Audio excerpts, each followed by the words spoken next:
কোরবানি ঈদকে সামনে রেখে জমে উঠতে শুরু করেছে গরুর বাজার।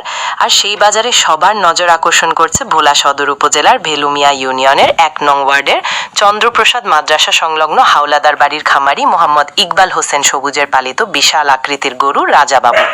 ৪ বছর বয়সী এই দেশি ক্রস জাতের গরুটির উচ্চতা প্রায় ৭ ফুট এবং ওজন প্রায় ২০ মণ। সম্পূর্ণ দেশীয় ও প্রাকৃতিক খাবার খাইয়ে গরুটিকে লালন পালন করা হয়েছে। বিশাল আকৃতি ও দৃষ্টিনন্দন গঠনের কারণে প্রতিদিন দূর দূরান্ত থেকে মানুষ একে দেখতে ভিড় করছেন। গরুটির মূল্য নির্ধারণ করা হয়েছে ১২ লাখ টাকা।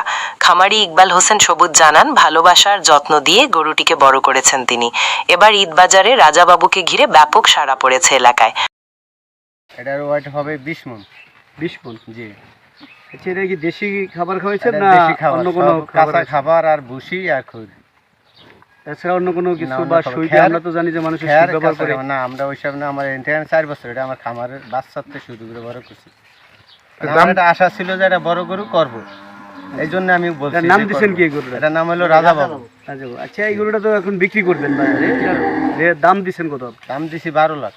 এটার দাম দিচ্ছেন 12 লাখ। জি। আচ্ছা, আর যদি কোনো লোক আসে বা আসার পথে মানে দামাদামি করে নিতে পারবে, দাম করার সুযোগ আছে? সুযোগ আছে নিতে।